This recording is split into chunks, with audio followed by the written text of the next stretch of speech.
Le magazine hebdomadaire consacré à l'actualité du livre, invité de Pont-Neuf aujourd'hui, Philippe David pour son livre « Mes mots du jour » paru à Fauve Édition. Philippe David, bonjour. Bonjour Salomon Malka. Nous sommes heureux de vous accueillir. Vous aviez consacré un livre à la laïcité il y a quelque temps de cela. Un livre 5 ans pile. 5 ans, un livre très tonique et très intéressant. Et là, c'est un recueil de vos chroniques à Sud Radio, plus légères, plus éclectiques et qui couvre un vaste champ d'intérêt. Ça ne m'étonne pas, je dois vous dire, qu'on vous ait demandé d'en faire un spectacle parce que il y a tout un univers. Vous êtes fou de foot et de rugby. Vous aimez Coluche, Gainsbourg, Clémenceau, votre épouse, l'histoire, les anniversaires, Wikipédia.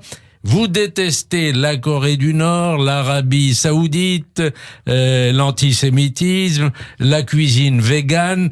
Alors on va commencer peut-être par l'entrée végane. Vous dites dans le livre, vous citez, attendez, je vais trouver la page, voilà, l'humoriste Jérémy Charbonnel, quand un vegan te dit « on va casser une petite graine », c'est pas une expression, c'est le menu. Absolument. Alors, vous n'êtes pas très ami avec la cuisine végane. Non, parce que, alors, les véganes me fatiguent.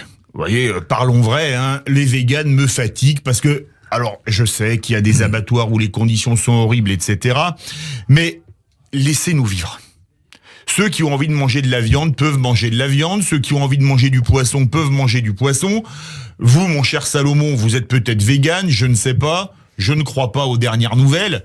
Mais laissez-nous vivre. Moi, les gens qui veulent manger du quinoa et du tofu toute leur vie, mais je leur dis grand bien vous fasse.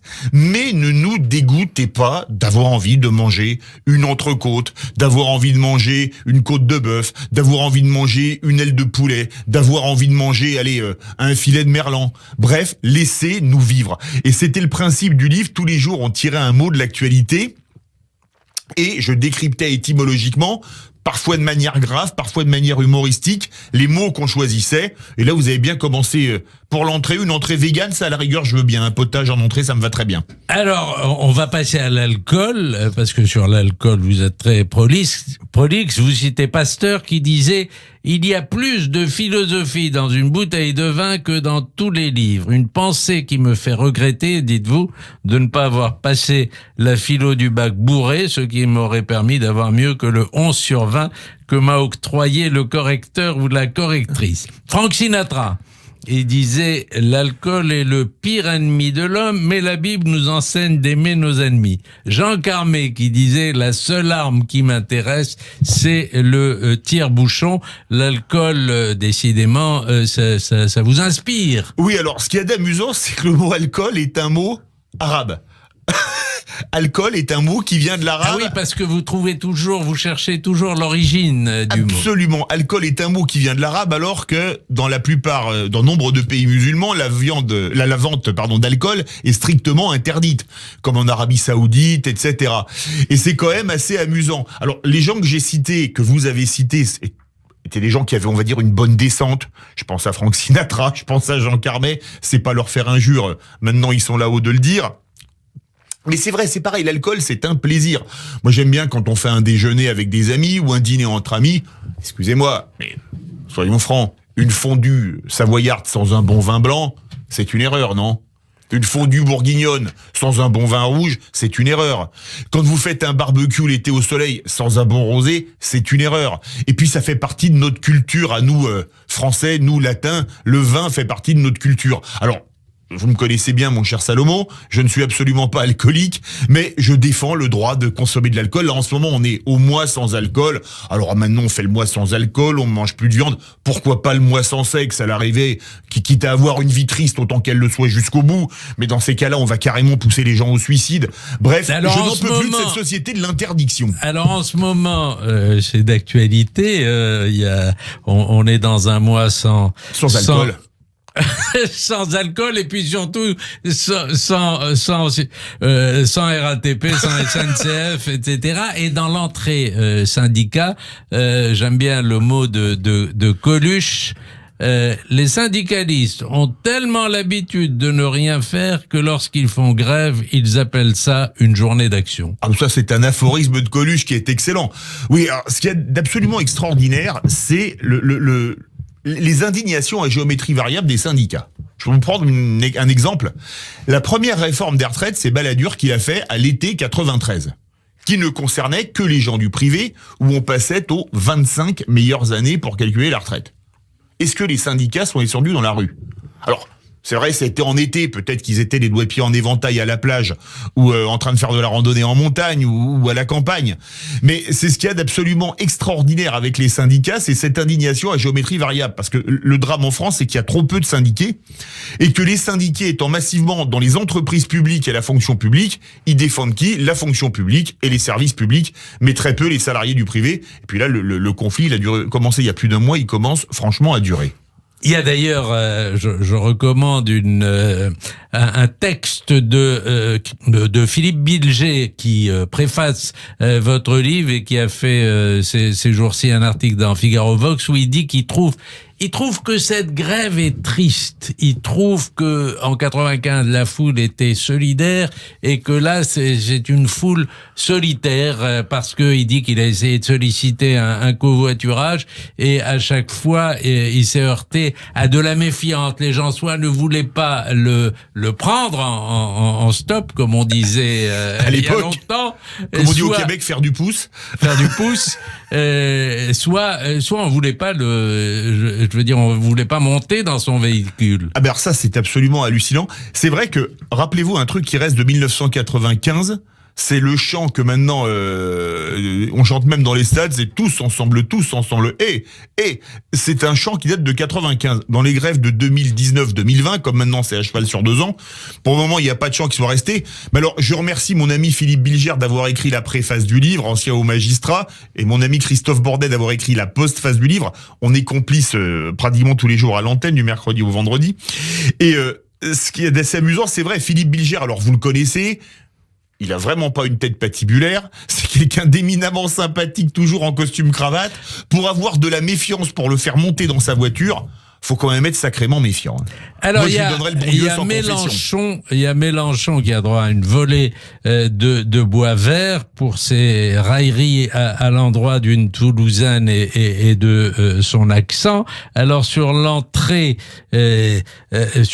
Mélenchon ferait mieux de retarder son prochain déplacement à Toulouse, car là-bas, même les mémés aiment la castagne et les locaux pourraient lui mettre un caramel. Quand on touche à Toulouse, d'ailleurs, vous ne répondez plus de rien. Ouais, non, Toulouse, c'est ma ville. C'est pour ça que j'ai une affection particulière pour Toulouse. Alors, un caramel pour celles et ceux qui ne sont pas amateurs de rugby, c'est un plaquage qu'on va qualifier, vous savez, comme disait un très grand rugbyman, Walter Spanghero, c'est un plaquage viril mais correct. Vous voyez ce que je veux dire? Mais quand on dit il a pris un caramel, c'est-à-dire qu'il s'est pris un plaquage où il est resté par terre. Et quand j'ai vu Mélenchon qui se moquait comme ça de l'accent d'une journaliste toulousaine, qui était, soit dit en passant, qui avait pas un accent très prononcé et qui était aisément compréhensible, je lui ai dit, il valait mieux qu'il reste à Marseille plutôt que d'aller à Toulouse, parce que là-bas, vous savez, on a une autre expression au rugby qui s'appelle ouvrir la boîte à gifles. Oui, tout à fait. Il y a des mots qui font réfléchir. Cette citation de Pierre Reverdy, l'éthique, c'est l'esthétique de dedans. Exactement. Alors là, on est dans la... j'aime bien aller chercher des citations, des mots d'auteurs, parce que j'aime beaucoup les mots d'auteurs. Vous avez dit, j'adore Desproges, j'adore Coluche. Et c'est vrai que l'éthique, c'est l'esthétique du dedans. Il y a des gens qui peuvent être très beaux, très riches, avoir fabuleusement réussi, mais n'avoir aucune éthique. Et je pense que l'éthique, c'est une des valeurs les plus importantes dans une société. Et c'est pour ça qu'aujourd'hui, les gens ne croient plus en rien, parce que comme l'exemple ne vient pas du haut, et que l'éthique fait partie des abonnés absents dans les sphères dirigeantes du pays, comment voulez-vous qu'un pays et qu'un peuple aille bien si on n'est pas capable de montrer l'exemple d'en haut? Et c'est ça le problème. Et l'éthique, c'est vraiment l'esthétique de l'âme, l'esthétique de l'intérieur. Alors, l'antisémitisme, vous avez une entrée antisémitisme et vous dites qu'il y a différents types d'antisémitisme, mais tous ont un point commun, la connerie. La connerie. Et moi, ça m'a fait rappeler, enfin, j'étais jeune journaliste et j'avais été envoyé stagiaire, j'avais été envoyé pour chercher un cartoon de Volinsky, un dessin de Volinsky sur le thème de l'antisémitisme. Mais on voyait un garçon qui demandait à son papa, qu'est-ce que c'est l'antisémite? Qu'est-ce que c'est un antisémite, papa?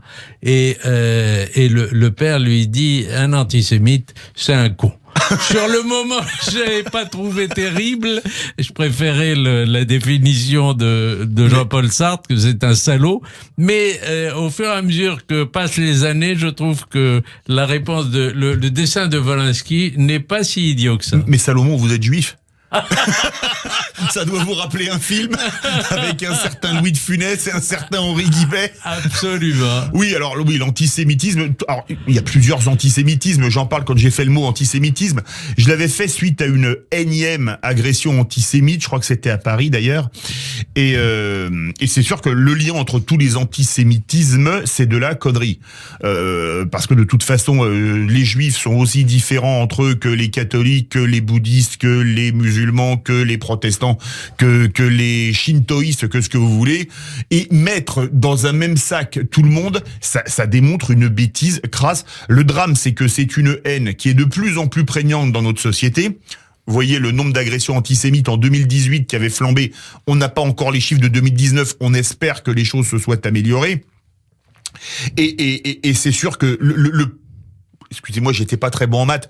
Le plus petit multiple commun ou le plus grand dénominateur commun entre les antisémites, oui, c'est vraiment la connerie. Alors, il y a aussi impôt, prélèvement à la source, dites-vous. Alors, attendez, je cherche qu'est-ce que vous dites des impôts? On n'a plus que l'impôt sur les eaux, c'est ça? On n'a plus que l'impôt sur les eaux, oui, par exemple. Oui, c'est très bien ça. C'est très bien. Alors il y a votre chouchou, c'est Coluche, à n'en pas douter, bien que c'est vrai que Pierre Desproges est très présent aussi. Est-ce qu'il y a des chroniques qui vous ont valu des engueulades des auditeurs? Alors, sur les réseaux sociaux, vous voyez ce que je veux dire? Je me suis pris parfois des messages. Putain, mais souvent c'est des messages de félicitations où on me disait vous avez osé mettre le doigt où ça fait mal. J'ai reçu un message privé qui m'avait beaucoup touché quand j'avais fait justement le mot antisémitisme. Je pourrais vous le montrer même à l'occasion. On m'a dit bravo Philippe, vous avez mis le doigt là où ça fait mal et le mieux c'est que vous l'avez dénoncé, vous l'avez lu avec humour.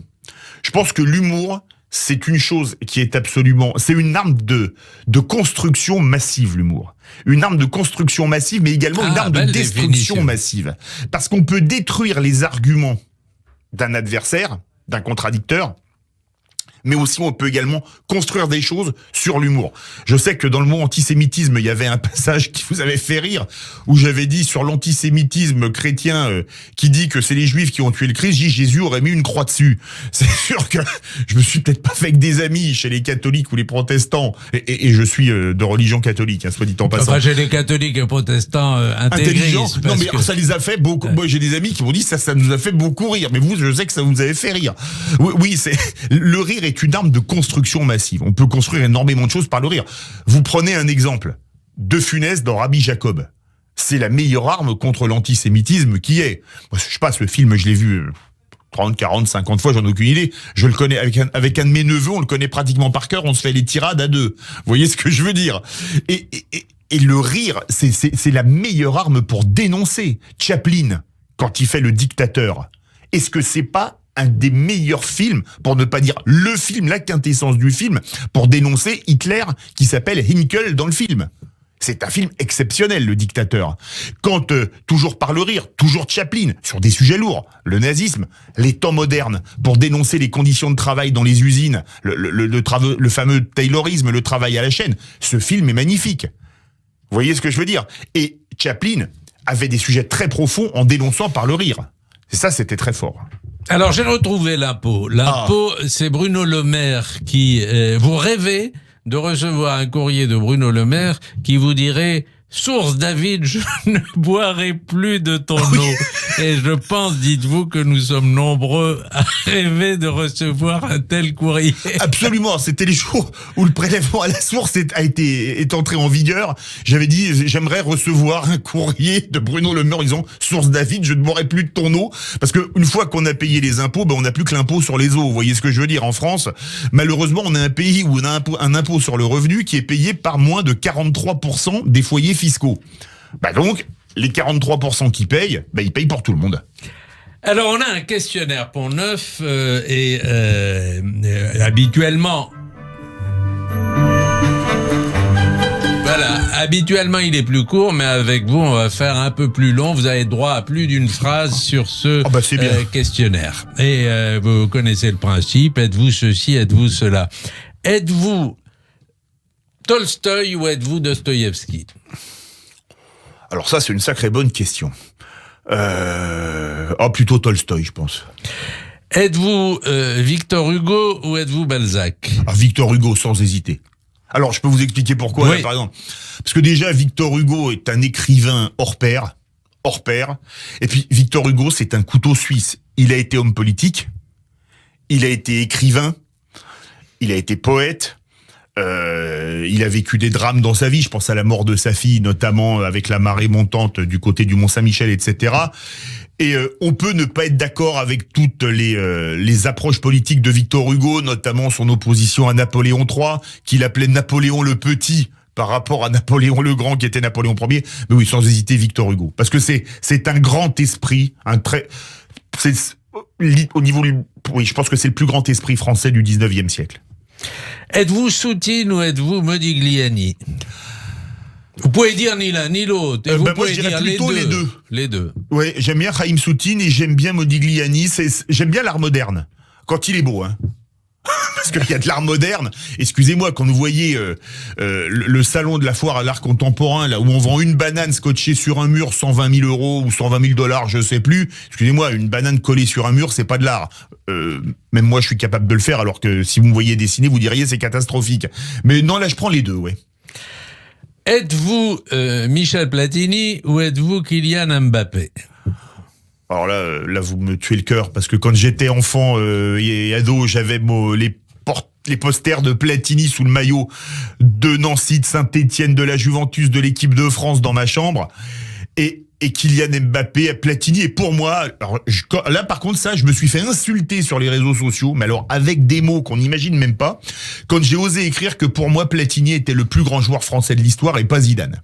Alors là, je me suis pris oui, j'aurais pu mettre d'ailleurs, êtes-vous Zidane ou êtes-vous Kylian Mbappé? Mbappé, alors je suis fan de Platini, même si ça s'est pas très bien fini pour lui, mais là c'était plus du football, c'était de la politique, l'UEFA, la FIFA, etc. Et je vais vous avouer que je suis un fan total de Kylian Mbappé, et j'ai failli le rencontrer avant la Coupe du Monde, puisque c'est mon ami Jacques Pessis qui inaugurait sa statue au musée Grévin, et j'avais un empêchement, je n'ai pas pu y aller. Et alors, s'il nous écoute, Kylian, si tu me permets de te rencontrer, ne serait-ce que de t'adresser la parole, même cirer tes chaussures à crampons, je le ferai et je te remercierai de cet honneur. Voilà. Je suis fan de ce gamin qui est... Je peux vous dire un truc, c'est peut-être le futur Pelé. Ah bon, jusque-là? Ah oui. C'est peut-être le futur Pelé. Il a tout. Il a la vitesse, il a l'explosivité, il a l'intelligence de jeu, il a le sens du but. Il y a deux choses où il faut qu'il progresse, c'est les jeux de tête, mais il est pas très grand. Mais Pelé, même s'il a marqué de la tête en finale de la Coupe du Monde 70, était pas le plus grand joueur de tête qu'il y avait, mais il est exceptionnel. Il est exceptionnel. Êtes-vous Beatles ou êtes-vous Rolling Stones? Ah, plus Beatles. J'avoue, j'aime bien les deux, mais je suis fan des Beatles. Et dans les Beatles, êtes-vous John ou êtes-vous Paul? Alors là, les deux, parce que ma chanson préférée des Beatles, c'est Girl. Ah, oui. Is there anybody going to listen to my story all about the girl who came to stay? Désolé pour le avec un acapella. bel anglais en plus. Et j'adore ces mélodies suaves. Alors ça, c'est du McCartney, je crois. L'anglais d'Oxford qui était pas l'anglais des Beatles. Ah non, qui c'est avait l'anglais plus de un anglais de Liverpool. C'est ça, oui. Êtes-vous Facebook ou êtes-vous Twitter? Alors, j'ai 2 comptes, mais je préfère nettement Facebook parce que le drame de Twitter, c'est qu'on pouvait déverser sa bile en 140 caractères et comme 140 caractères suffisaient pas, on vous en a donné 280. Je me suis pratiquement jamais fait insulter sur Facebook, alors que sur Twitter, je vous dis, pour dire qu'on pense que Platini était meilleur que Zidane, on se fait traiter, mais de tous les noms. C'est absolument, Twitter est devenu un dépotoir. Ça, j'ai pas de doute là-dessus. Donc plus Facebook, oui. Êtes-vous, attention là, êtes-vous, ce que vous allez dire, êtes-vous Philippe Martinez ou êtes-vous Laurent Berger? Oh, plus Laurent Berger quand même. Plus Laurent Berger. Philippe Martinez, c'est plus, on va dire, le syndicaliste pur et dur. Berger, je pense qu'il y a plus de comme disait un autre syndicaliste, mais de force ouvrière, de grain à moudre avec lui. Mais je suis ami avec un syndicaliste, un patron de syndicat actuel de la CFTC, Joseph Touvenel, qui est quelqu'un que j'aime beaucoup, et je connais très bien Jean-Claude Mailly, l'ancien patron de FO, qui est quelqu'un qui sont plus proches de oui, Laurent Berger. Et c'est 2 personnes qui sont extrêmement sympathiques et extrêmement humaines. Alors même si maintenant Jean-Claude Mailly n'a plus de fonction syndicale, évidemment. Mais c'est 2 personnes que j'aime beaucoup. Alors, la dernière question, je vais vous mettre en difficulté, je pense. Êtes-vous les tontons flingueurs ou êtes-vous Rabbi Jacob? Alors, je prendrais Rabbi Jacob, parce que les tontons flingueurs, j'adore les citations d'Audiard. Vous voulez qu'on s'en fasse quelques-unes? Ah oui, alors, c'est pour ça que je vous pose la question. Alors, je sais que vous êtes imbattable là-dessus, vous les connaissez toutes. Alors, vous avez vu le film combien de fois? Les tontons flingueurs? Oui. Je sais pas, au moins 10 fois. Quand je dis 10 fois, c'est hors taxe, hein. Et avec une TVA au moins 20%. Et Rabbi Jacob? Alors là, au moins 40-50 fois. Je peux vous faire les certaines scènes de Rabbi Jacob par cœur, si vous voulez. Allez-y. Alors, on commence par les tontons flingueurs. Oui. Alors, les citations d'Audiard, ma préférée de Audiard, elle n'est pas dans les tontons flingueurs, elle est dans un autre film beaucoup moins connu qui s'appelle Fleur d'oseille. Et je vous la donne en un mot commençant. Quand tu passes pour un con, passe vite. Je trouve que cette citation est excellente. Alors dans les tontons flingueurs, il y a bien sûr les cons, ça ose tout. C'est d'ailleurs à ça qu'on les reconnaît.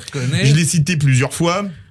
Alors dans Rabbi Jacob, vous voulez quelle citation de Rabbi Jacob où il parle je sais pas laquelle est très bonne.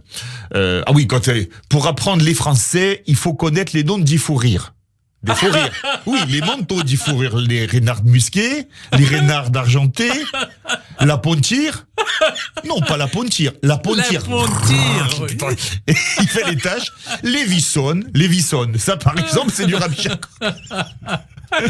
Ou alors, mon nom est Pivert, Victor Ou Pivert. alors, oui, oui c'est ça. Oui. Entrepreneur à Paris. Vous savez, oui. Pivert, comme Pivert. Et je suis dans l'usine de chewing-gum Le Yankee. Alors vous voyez, et je l'ai même vu en espagnol, Rabbi Jacob, et j'avais rencontré Popek il y a quelques temps, et je lui avais fait cette scène en espagnol, parce que je l'ai regardé plusieurs fois en espagnol aussi, et Popek était plié de rire. Et c'est, ¿Cómo se llama usted? Carpintero. Parce que un pivert, en espagnol, ça se dit el pájaro carpintero, l'oiseau charpentier. Carpintero, sí, como el pájaro carpintero. Et enfin, et c'était comme ça, et Popek n'avait jamais vu le film en espagnol et ça l'avait fait beaucoup rire. Et puis les lunettes, j'ai pas les lunettes. Et j'ai pas voilà, les lunettes, oui, pour Rabbi. les Rabbi Seligman, il va lire. C'est lui qui va les lire la Torah. Oui. Voilà. Pas shalom vous, shalom lui. Mais alors, est-ce que vous voulez une citation de Desproges que j'ai mise dans le livre et que j'adore? Oui. Parce que Desproges, c'était quand même un grand. Ma femme est... Or, ça me concerne pas, hein, soit dit en passant, du moins j'espère. Ma femme est très portée sur le sexe, malheureusement pas sur le mien. Ben, on va arrêter là parce que sinon... Isabelle, si tu nous écoutes, ce n'était pas une allusion concernant. Je sens que ça va déraper. Mais c'est vrai ce que j'ai dit tout à l'heure, qu'on voit très bien la mise en scène la mise en spectacle. Vous allez vraiment en faire un spectacle? On risque d'en faire un one-man show. Oui, mon éditeur, Yves Michalon, me dit, qui a un théâtre, me dit, Philippe, il faut qu'on se voit, il faut que tu fasses un one-man show de tes mots du jour, parce qu'il m'a dit, tu joues avec les mots, tu joues très bien avec les mots.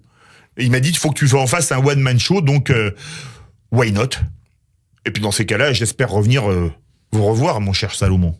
Eh ben, écoutez, j'aurais pu vous demander est-ce que vous êtes la Bible ou est-ce que vous êtes le Talmud, parce que votre manière de jouer avec les mots, elle est quasiment talmudique. Merci Philippe David. Merci Salomon Malka. Ça s'appelle Mes mots du jour, c'est préfacé par Philippe Bilger et c'est paru à Fauve Édition.